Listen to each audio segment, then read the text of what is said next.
Support for I Hear of Sherlock Everywhere comes from MX Publishing, with the largest catalog of new Sherlock Holmes books in the world. New novels, biographies, graphic novels, and short story collections about Sherlock Holmes. Find them at mxpublishing.com.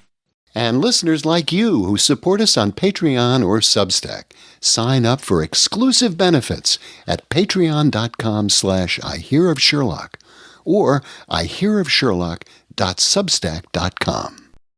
I Hear of Sherlock Everywhere, Episode 303, The Serpent Under.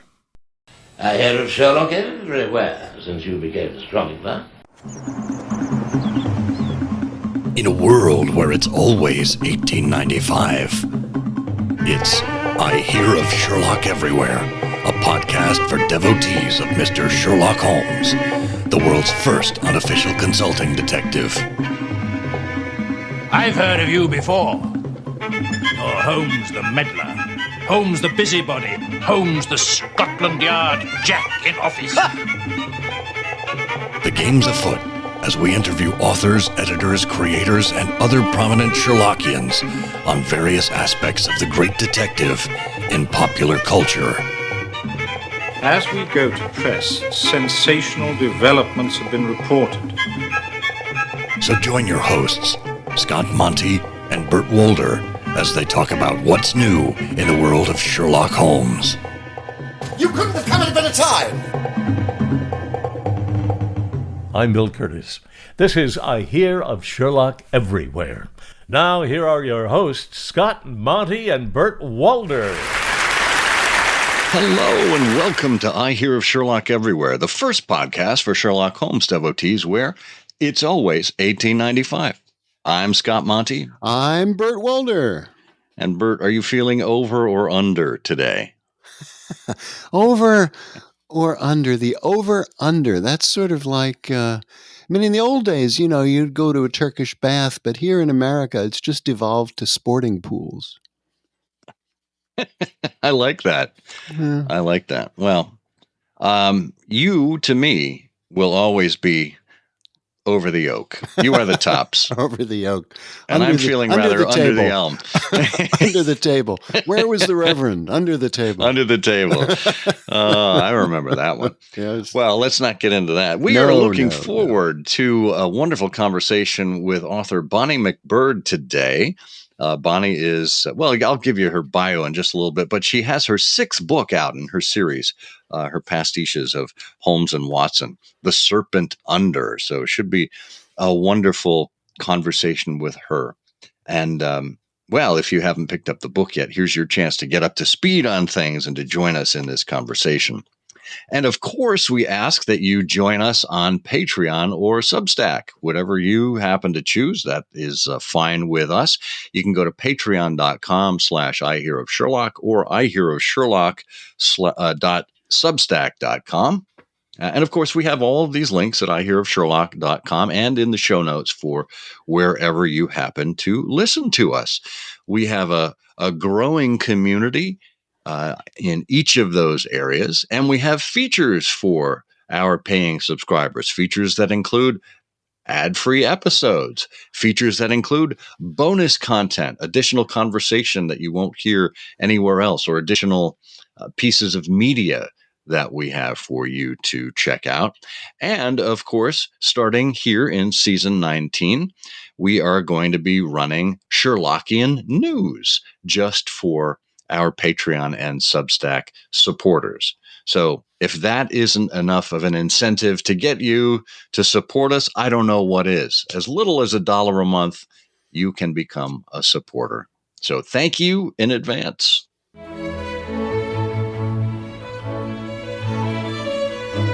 Well, Bert, one of the things that we are starting this time around is a snapshot of what's going on with Sherlockian societies. We thought that since we removed the news feature that a look at Sherlockian societies might be in order. And quite frankly, I think it's important to look at what's going on at the local level, because this is where people get involved. And there are all kinds of science societies really all over the world that do things differently. And They have fun with what they've done. And we've talked about how to get involved with Sherlockian societies or what Sherlockian societies are like in the past. I think episode 110 has a feature on that. And I've been seeing a lot of chatter online about people who are curious about this or simply are not informed. They have no idea that this stuff is going on. And I thought that I hear of Sherlock everywhere, since we are supposed to hear of Sherlock everywhere, would provide a great service to our listeners by featuring activities that are ongoing and perhaps upcoming with Sherlockian scions. Well, it's a great idea, and look at, and it's amazing what goes on. And in fact, my personal experience too is you can learn a lot about things that are going on in your own neighborhood that you have no idea are happening. So, for example, when I looked at the Scion meetings that are happening in January, I was very surprised to find in my own state, and we have a nicely active group that meets twice a year called the Redheaded League of Jersey. But I saw on the list that towards the end of January, in Middlesex, New Jersey, there's a group I didn't know existed that is meeting where my contact is our friend Paul Hartnett. So you can learn a lot there, and I'm looking forward to those discussions. Oh, that's wonderful. And just so folks know, we are drawing our inspiration from two links primarily. The Sherlockian calendar, which is heroically established, upkept, and updated by Ron Fish. That is at sherlockiancalendar.com. And by the geographical listing of Sherlockian societies, which is done as part of a Google map that is upkept by Mike McSwiggan. And we have that via the Beacon Society website. We'll have links to both of those in the show notes, so you can go and check them whenever you want. But we will be highlighting Scion activities from episode to episode. This is kind of the way the Baker Street Journal used to feature Scion reports. And we don't want to be as pedantic as that and formulaic as that, but we thought every 2 weeks here in our episodes, we'd call out some interesting activities, whether they were upcoming or whether they recently happened. And folks, if you are part of a scion, not even a scion, a Sherlockian society, scion means that you've officially been recognized by the Baker Street Journal. It's really just a matter of paperwork. It's not anything very formal at all. But just know when we say scion or society, we're using them interchangeably. But if you are part of a Sherlockian society and you've had an activity that you'd like to report on, or you have an activity coming up that you would like us to share, please let us know. Yeah. This is a great format for us to reach out to the community and make more of a community feature here on I Hear of Sherlock Everywhere. Yeah, and we're interested too in all kinds of meetings. Many of the meetings that go on today are virtual. And so just looking at the January calendar, I see the Chicago group, the South Downers, has a virtual meeting on the 15th, which as you're listening to this, you've missed, unfortunately. But the Montague Street Incorrigibles have Dangling Prussian Pub Night, a virtual meeting on the 17th. The Norwegian Explorers have the study group on the 18th of January. So there's just a lot going on. And another virtual meeting, the Sound of the Baskervilles on the 19th. And then some formal meetings later in the month, Watson's Tin Box, the Middlesex Constabulary in Middlesex, New Jersey, the Scotland Yarders, the Ribston Pippins meet in Royal Oak, Michigan on the 25th of January. Bootmakers of Toronto have a virtual meeting. And the in Williamsburg, the Sherlock Holmes birthday celebration by the DOG Irregulars. And then the Scourers, a virtual meeting of the Scourers and Molly Maguires later in the month on the 26th. Plenty going on. That is really encouraging. And typically January is a busy month for Sherlockians, being that it is the month in which we celebrate Sherlock Holmes's birthday. And I would be remiss if I didn't point out Eric Deckers, our very own Eric Deckers from Canonical Couplet fame, has contributed an article on I Hear of Sherlock Everywhere, refuting the fact the fact that Sherlock Holmes's birthday is on January 6th. No, Eric says. It is not January 6th. He did the math and figured it out. When is it? Well, we'll leave that for Eric to explain. We'll have a link to that in the show notes. And by the way, Eric has written me privately and is interested in forming a Sherlockian society in the Orlando, Florida area. And if there are any Floridian Sherlockians who would like to join Eric in that, well, drop us a note and we'll make sure you get connected.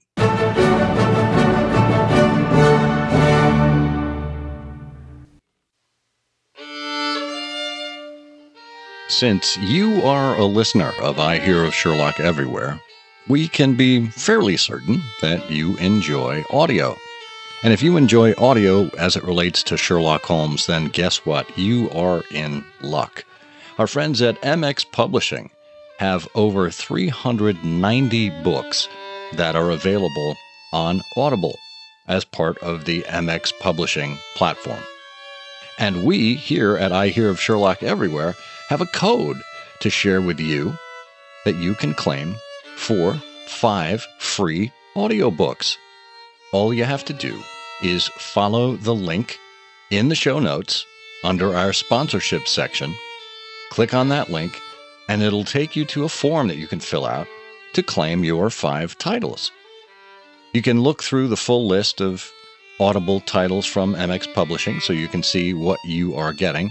There are titles there like The Selected Cases of Dr. Watson by Martin Daly, narrated by Kevin Green.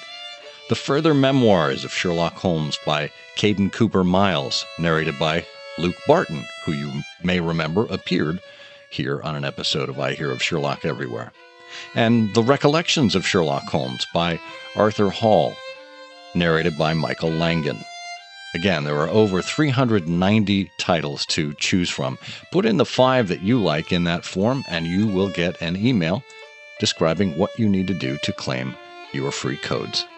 We hope you appreciate this free offer from MX Publishing, our longtime sponsor and friend of the program.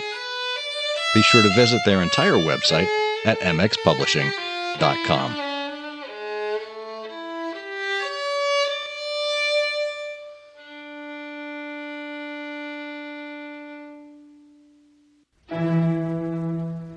Bonnie MacBird is best known as the author of an ongoing best-selling series of Sherlock Holmes adventures for HarperCollins.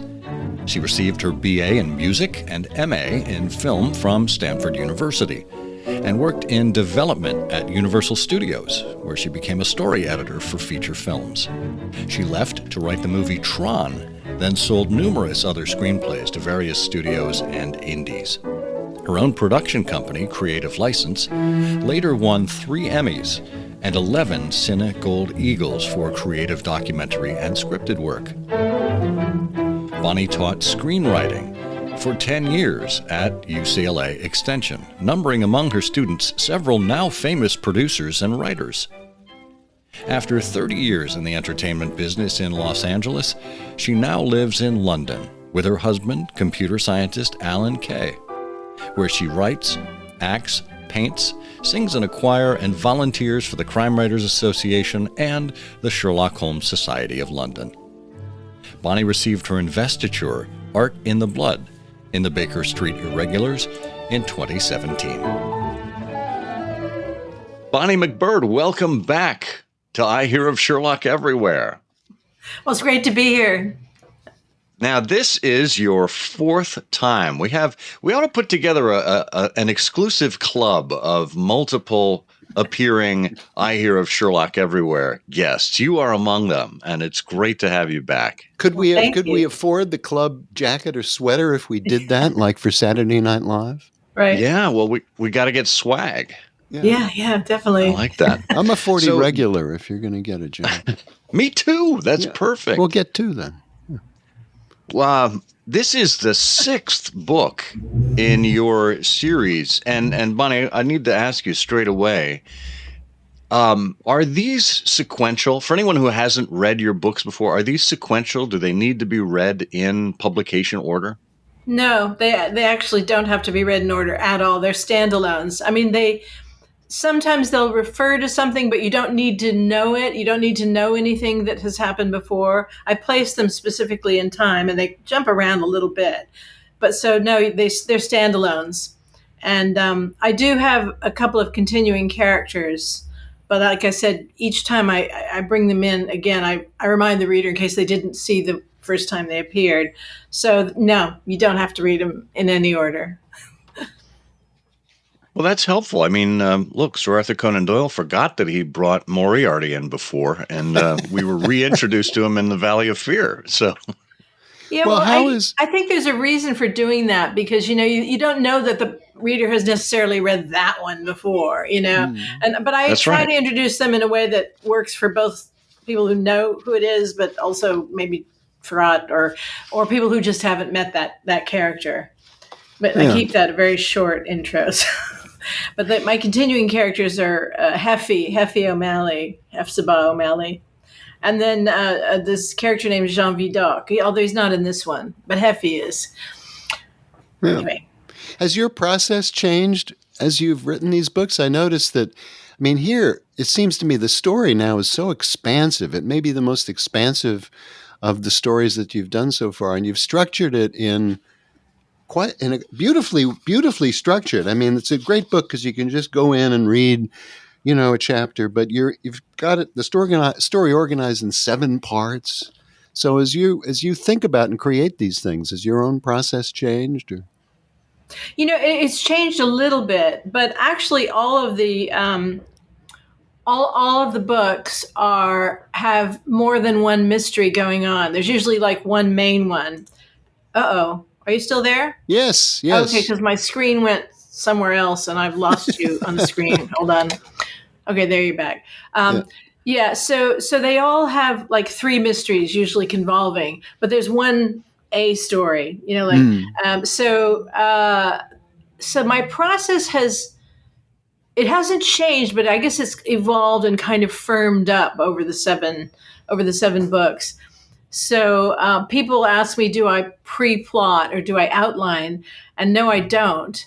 I've attended a lot of mystery writing conferences, and you'd think that people that write mysteries would be plotters. They'd be planning these out with maps, and some people do, but a larger majority of mystery writers don't do that, and I'm one of those. So there's something called pantsing, which I'm sure you've heard of, flying by the seat of your pants. In other words, you don't pre-outline. Right. However, I do start with some really specific things. Like I know the A crime, the big, juicy crime. I know who did it. I know how they did it, and I know why they did it. And then I pick a place or an area, location or locations. And then I pick a theme and a time of year. And then I go back to the canon and there's a million chronologies, of course. I think I use Les's compilation one and try to place like where, so it doesn't conflict with canon. Because one of my lines in the sand about these books is I don't want to conflict with anything in canon. Say something that he wouldn't say, or just have something that contradicts something in canon. So I try to be careful about that. So I try to place the thing in time, and then I just start writing. And however, as I'm writing along, I just have an instinctive knowledge when this chapter is done.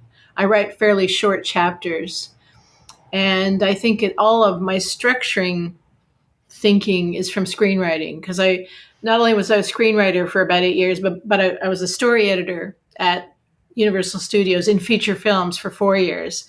So I read countless screenplays and I worked and I gave notes on all of these, and then I've got sort of ingrained into me the long form storytelling structure that underlies most good movies. So a scene is a scene, and it needs to fly along. And that's a chapter for my books. Yeah. Well, and I think one thing that is compelling about your writing, Bonnie, is that from chapter to chapter, we find ourselves being drawn along in the story, which I would imagine is your intention. That we get to the end of one chapter, and we can't. Don't want you to put it down and walk away. Right, exactly. But we can't wait to see what's happening next.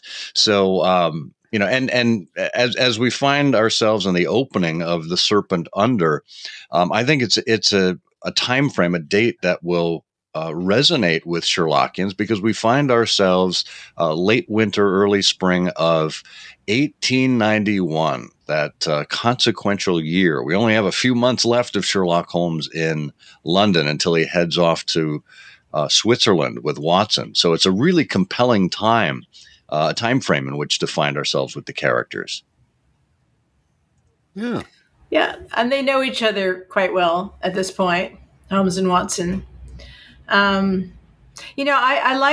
I've generally set them in the 1880s and the early 1890, but because I like I like thinking of them as young men in their 30s, Active, spry. Yeah, they're very active men of action, and yes.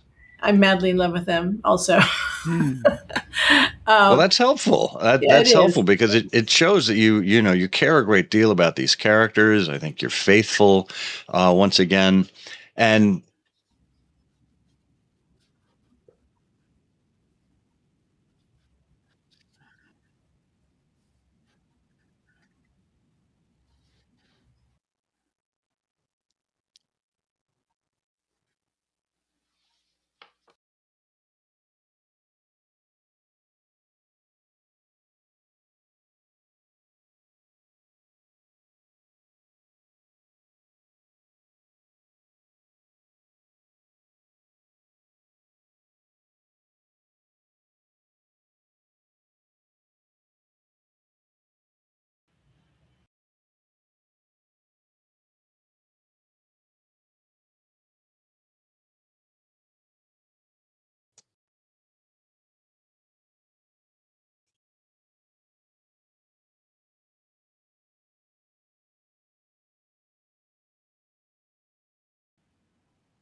so inevitably, I think what we think of when we see The Serpent Under as a title, when we see the cover of the book with the snakeskin, obviously Sherlockians are going to think of the Speckled Band. And Bert and I, both members of the Speckled Band of Boston, so it's deep within our hearts. But tell us a little bit, because I know there's some professional help that you got with respect to writing about snakes and whatnot. But talk a little bit about your inspiration and how you got well informed in this area. Sure. Well, the initial inspiration was the notion of snakes as treacherous. So the quote from Lady M is, "Seem like the innocent flower, but be the serpent under it." And that's from Shakespeare. So that was the initial kind of thematic statement. So it's sort of about treachery. It became the kind of theme. But then I also wanted actual snakes in it. And so, yes, I always do research, usually like on the spot or on location or with people who are experts and so forth. So, for example, in the three locks, locks were one of the locks that I was referring to. And I went to the National Lock Museum, which is in Rugby, England. And, so I try to find experts in their fields. And this time I of course started online, because I started this as pandemic. We were still in lockdown. And I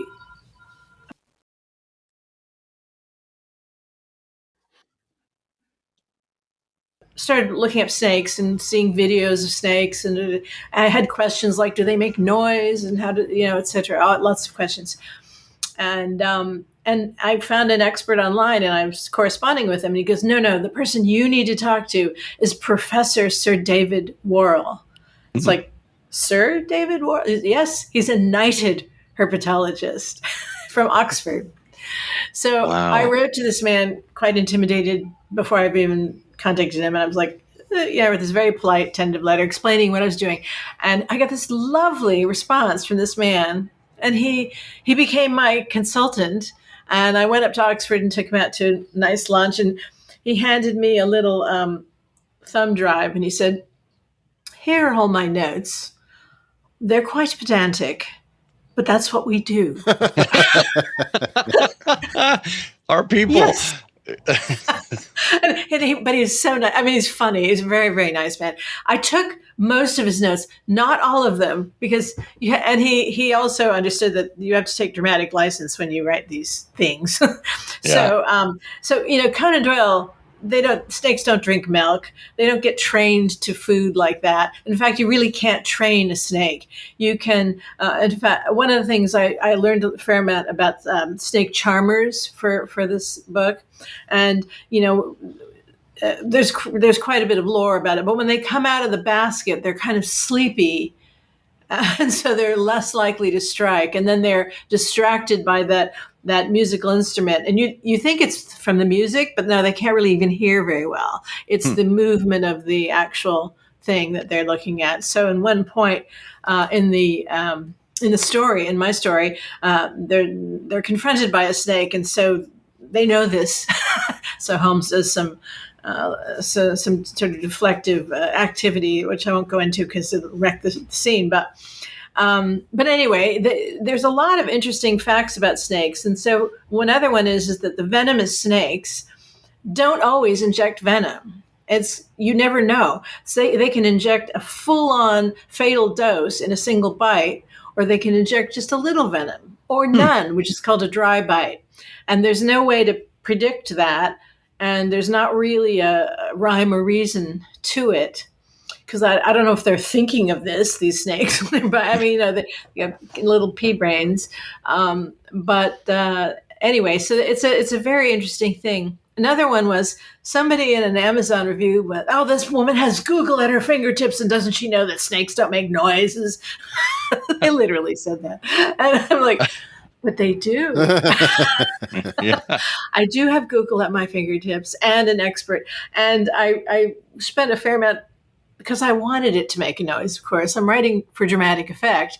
But then when I read that they can, very rarely though, cobras can make this sound, which is really scary. And they can make that sound. So I had to make that sound. Wow. But the research is some of the really fun stuff to do. Yeah. Well, your research comes through in the story, and the research that you've done and how you animate it and how you present it in the tale is really thrilling to the reader. Now, without giving anything away, because we don't want to give away any spoilers, we've just talked about snakes, and they're someone approaching the book might well imagine that somewhere along the line somebody gets bitten by a snake. Well, the interesting thing also that I saw as a reader here is the cure, because typically, people say, "Oh, I'm going to suck that venom out," and so on and so forth. Well, for a variety of reasons, that doesn't happen here. But what does happen here is, I want you to talk about that, but I also want you to talk about the invention of the iron lung, which pops up here. And it's another one of these points that really locates, the reader in the time and makes it very authentic. I thought it was a lovely touch. That is, what's in there is true. Now, I stretched it slightly and placed it in a different location than it actually was. But when I was doing my research and understood that the different venoms and poisons of these reptiles behave differently in the body, but the cobra venom acts by paralyzing the respiratory system. So you basically just suffocate. You can't breathe. And so, and it's pretty horrifying, actually. Uh-oh. Yep. Am I still here? Yep, you're still there. Okay. My screen went blank. So I thought, well, I got very interested in artificial respiration for one of the previous books, where I learned some really crazy stuff about, first of all, artificial respiration was performed differently in Holmes's time than it is now. The person's face down and all kinds of things. There's different ways to do it. And just prior to the Victorian era, in like the Georgian era, for some reason, they thought that if you drowned, if you blew smoke up the person's ass, if you gave them a smoke enema, they would revive. This probably happened once or something. I don't know. So this is true. They used, I'm diverting here a little bit, but they used to have all along the Thames these stands, these boxes where there was the equipment for a smoke enema. So in case you found a drowned person, you could quickly give them that and they would revive. Yeah. This is true. I know you can't make this stuff up. Anyway, that wasn't still the case at Holmes's time, but nevertheless, they did have a different theory about how you gave artificial respiration. Well, I can imagine how you would market that. If you were by the seaside, you'd have a little placard and people would come by and say, "Does it really work?" And you would say, "Well, 2 things, sir. Imagine the look of surprise on their face, and it couldn't hurt." Right. But I know it's just so crazy. But I also love Victorian medicine. I have a bunch of books and I go to the Wellcome Library. It fascinates me. I think I'm somebody who wanted to be a doctor at one time. And I just all that subject matter. So I started reading up like what actually happens with snake bite and what was the science of the time. Now, I actually came up with the idea like, well, if your respiratory system is paralyzed, that's like polio, really. And then I thought, well, I wonder if what was the iron lung would work. And in fact, it would.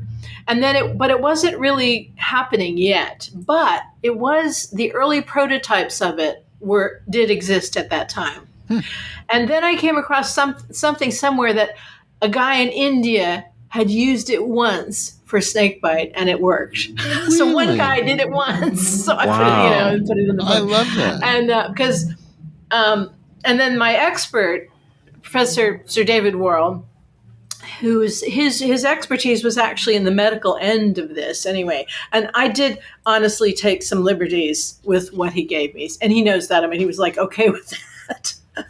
Because it's drama, it's entertainment. But in fact, this isn't totally a crazy idea at all. And then he corrected me like if he's turning blue with this, and he would talk about how much time a person would have before they would be dead and so forth. So he gave me some very good clues about that. But it's actually based on it's extended reality, but it is reality. So there were these early prototypes of the iron lung, and they were different at the time too. So the one was the thing you sat in, and then later on they encompassed your whole body, and then later on it was more like we then later had like in the 50s and 60s where it was a long rectangle and your head was out of it. But anyway, I sort of got very interested in the science of this. And also, there's also a lot of lore around snakes. And that was really interesting, too. Of course, they symbolize treachery and, sneakiness and, something dangerous underneath that you don't see coming and that kind of thing. So I thought that had good thematic resonance and would be fun to explore. And I do mention this happens after in the canonical chronology. It happens after. I think it happens after the speckled band. Yeah. So they're like, I thought we had enough snakes. Right. No. Well, and Bonnie, this is what I love about your books is that you take such great care in your research, in the time and the place and the parallel universes that we're looking at, and manage to weave them together in such a convincing way that, as a reader, it doesn't feel forced. It doesn't feel like it's unrealistic in any way. This is part real history and part Holmesian history. And I think that's just such a wonderful talent you have here. Well, thank you. It's like we all of us Sherlockians, sort of play the game. This is my version of playing the game. And Conan Doyle, obviously, he had a lot of real science in the works. And then he also, got a little fantastic at times. And that's what you do as an entertainer. These are entertainment. I just want to be aware of when I'm going, being fanciful and when I'm in. But it's much more interesting to the reader if it's really based in reality. You feel that. You sense it. Yeah. And so I think it's fun for me to just, especially, I put some Victorian medicine in every single one of my books because I like it. Yeah. I just find it so fascinating. Well, and for Conan Doyle, he was living his reality in real time. Yep. For you have to go back and actually do the research and place yourself in his shoes, so to speak. Right. And it's interesting because, you have to look up so much stuff. Oops, did I go away again? Yep, no, you're still here. there. Okay. Oh man, the computer is doing weird things. Let me just see. Okay, there.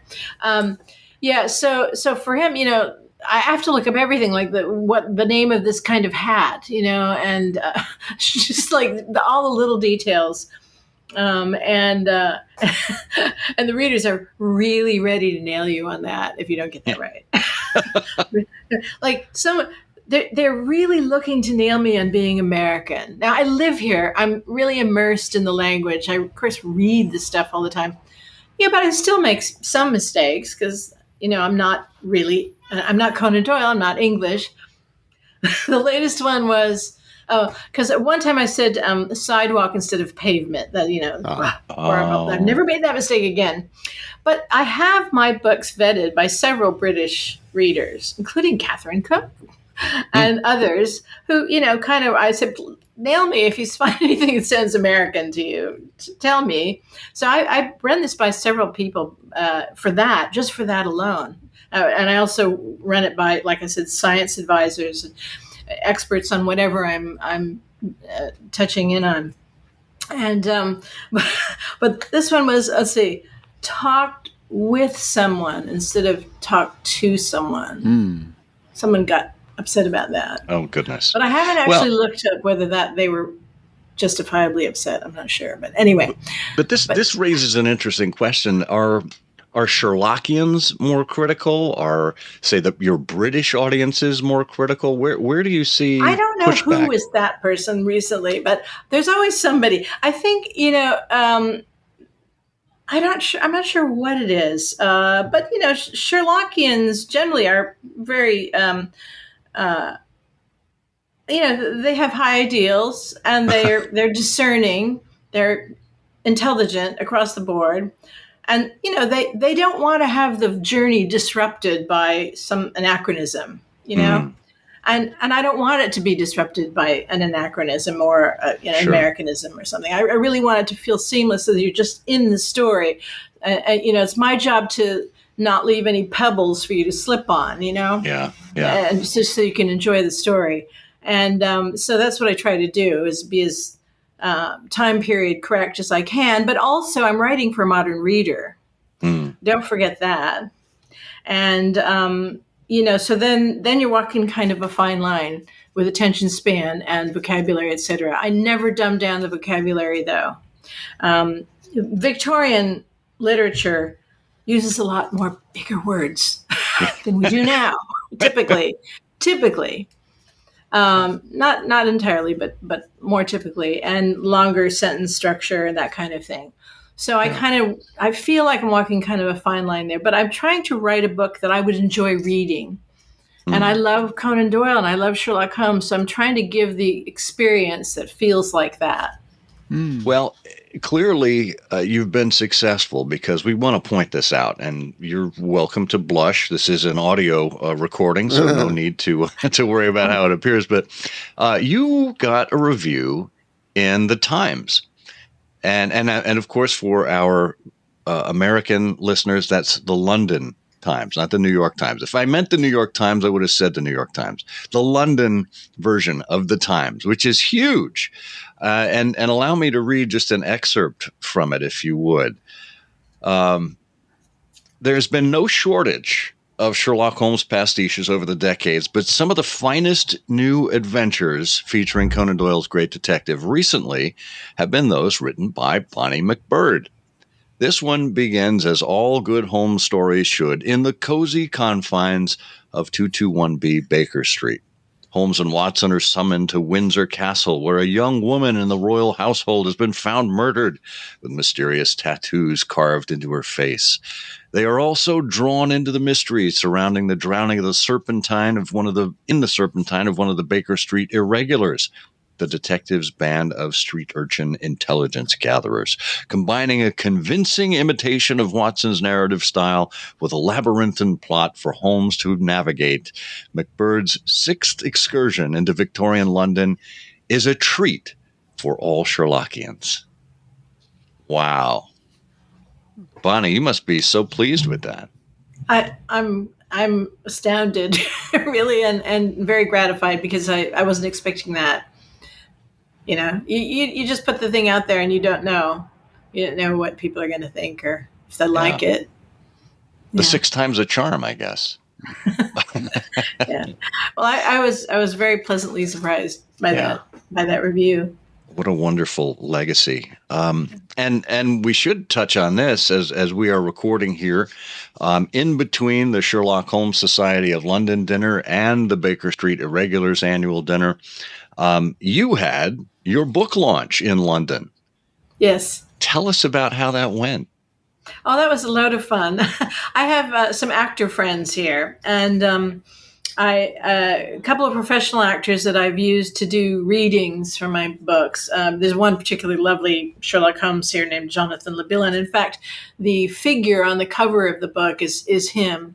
He's also a dancer, and so I had him costumed, and we went to a local park, and I had him leaping and confronting a snake, basically, and I had all kinds of action leaps and things, but the publishing company picked the image that you see on the front of the book. But anyway, that's him. So he's a professional actor, and I have another young man who's a wonderful actor too, who plays my Watson. So I had them do a reading, and then this last summer I did a play myself. I was in a play, and it was Romeo and Juliet, and I played the nurse, which is a fabulous role. And it was a great, and I'm getting to the point here, sort of around but it's a great, but the young guy who directed that, young Cambridge guy who was in Footlights, a very funny man, he played the role for me. And so the three of them read a scene from the book, from the Serpent Under, in the book party, and it was a hit. They were delightful. Actors really get the humor. They are trained to look for the emotional turns and the conflict and the surprise. They just mine each scene for the magic of it, and they find it. And these three were just so delightful. Oh, that's wonderful to hear. Yeah. Now, will you be doing any? Oh, sorry, Bert. Go ahead. No. Well, I'm just curious. There's so much going on in the book, and I wanted to make sure our readers know how faithful you are to Holmes and how you draw out and add to what we know about him. And one of the things you have in the book that's really lovely is his background and familiarity with horses. And we know that, of course, from Scandal in Bohemia, when he masquerades as a groom. But here you have him. There's a marvelous scene sort of early on in the book that gives you yet another dimension to his experiences and has him remind Watson that his ancestors were country squires. Country squires, yep. It's also makes me think a little bit about Alan, my husband, because he grew up in a fairly rural area, at least for part of his childhood. And I think he did a summer during school working on a farm, which made him decide he would never want to live in a rural area again. But nevertheless, having had that experience of actually, mucking into things and really understanding how animals are treated and are taken care of and so forth, he would have known that. And like you said, he posed as a groom, and he was clearly very alert and aware of horses and how they behaved. And I thought Jeremy Brett performed that beautifully in the Granada series, because I think he himself was also very familiar with horses. Yeah. and I was an archer and all these other things. But anyway, so yes, I that was kind of fun because one of the things I love about the character of Holmes is you keep finding that he's an expert in this, and then this, and this other thing, and then this other thing, and because he's got these grand capabilities. And so that's kind of the delight of the character. And Conan Doyle does do that. It sometimes feels like a rabbit out of the hat, like, oh, he can also do this. But you figure the man reads everything and he remembers everything. And he's just very talented. So the fact that he knows how to help in the sort of horse emergency that appears in this book, fits him, I think. Yeah, and we should tell our listeners too that there you've got some Easter eggs, throughout the story. And one of the ones that I really enjoyed seeing, there's a scene here involving some hypnosis. Oh yeah, and you have I'm not going to explain what's going on, but you have a reference there that if anyone has seen any of the Universal films with Nigel Bruce, you would remember a scene about hypnosis, and you've got a lovely little Easter egg there about that. Well, then there was Nick's use of in the 7%. So yeah, I mean, hypnosis was hugely popularized right then. Right. Anyway, I mean, it was just a topic of conversation, both medically and also, kind of. It's a parlor game almost.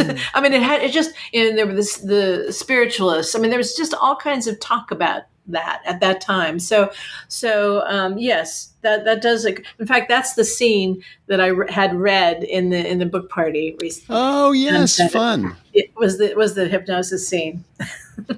I think we could tell what it is. Can't we tell what it is? That's enough. It's enough. So basically, send them to look for it. Send them to look for it. Send the reader to look for it. Yeah. Okay. So, Bonnie, you're coming over to the States, or you'll be in the States by the time our listeners hear this. Any book events planned while you are on this side of the pond? I don't have any planned, actually. I don't. I was hoping to plan one, but it just didn't come through. So, no, I don't. Well, folks will miss the charm of your personality in person, but they can certainly still get it through the book. It is published by was it HarperCollins? HarperCollins, yeah, and they have an imprint called Collins Crime Club. Yes, and there are also additional notes supporting material at macbird.com, which folks I have to be honest, they're not up yet. They're not I just up yet. redid my website, and all the annotations have to be reinstalled on there. But there will be notes because I usually include historical notes that things that explain some of the science and so forth. Well, what a great incentive for people to keep checking it out and see when it gets updated. Yes, they should. Bonnie MacBird, author of The Serpent Under and 5 other Sherlock Holmes pastiches from HarperCollins Crime Club imprint. Once again, thank you for being here on I Hear of Sherlock Everywhere, and we'll see you soon. Nice to see you, and nice to talk to you.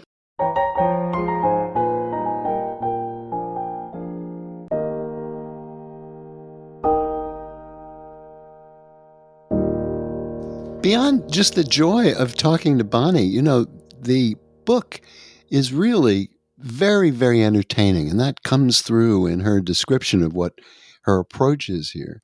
But readers will find that there's no shortage. Many of the cases of Sherlock Holmes that we know from Watson do not involve a murder. Well, friends, we make up for that here because there are, count them, I think 10 murders in this particular case. But the start of the story is going to grab people too, because right away you're engaged in Windsor Castle and the palace.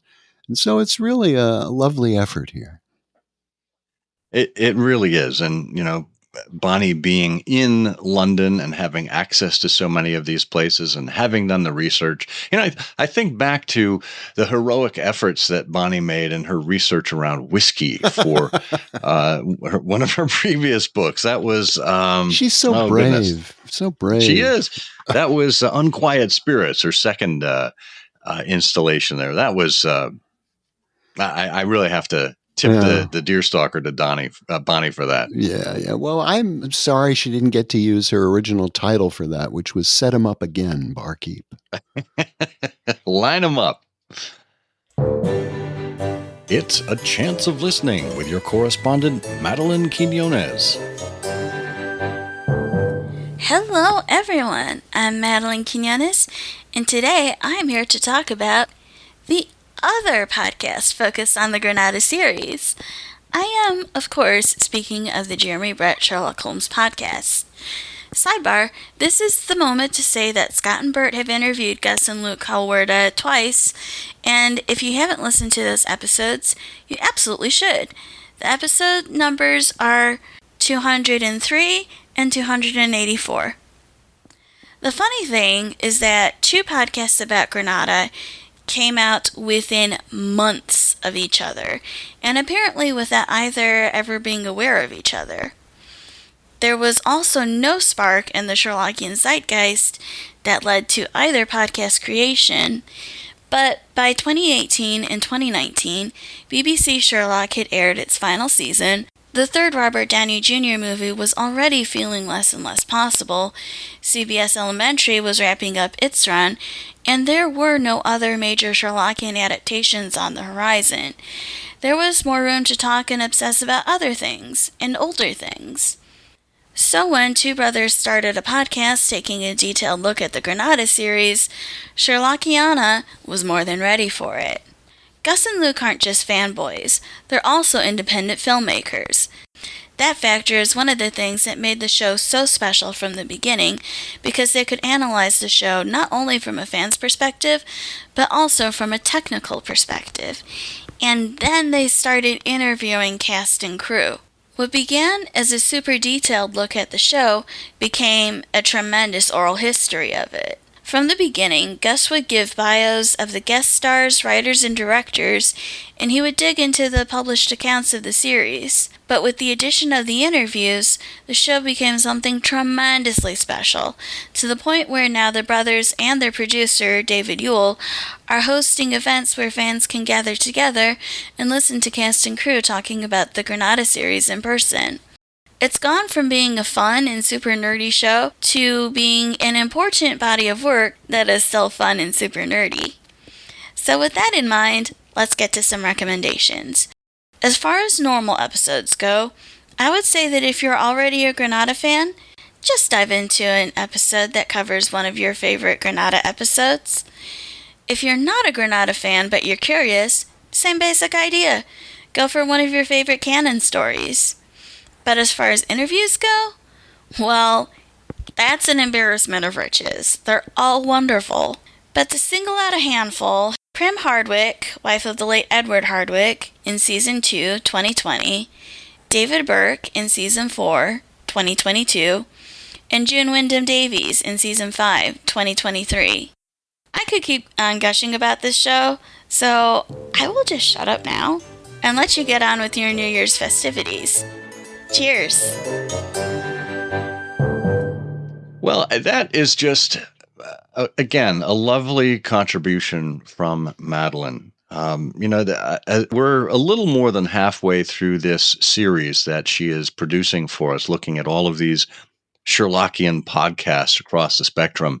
And I have to say, as we've round the corner toward this second half or so, I'm going to miss this when it's over. It's a lovely little feature.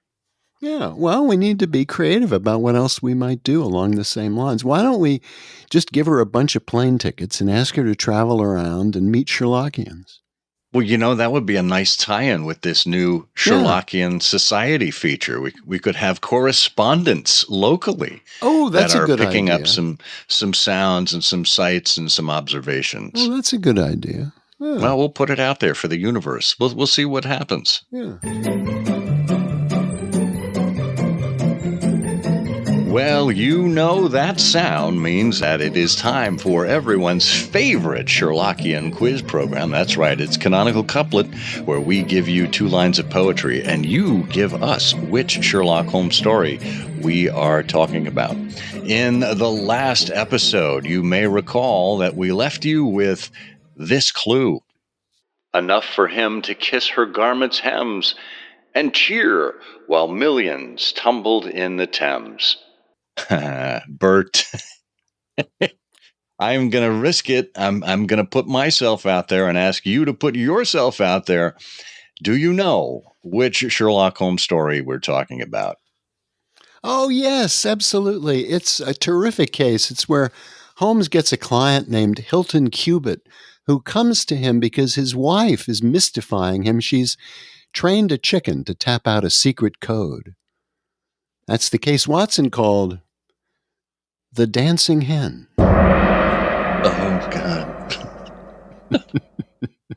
I should have seen it coming.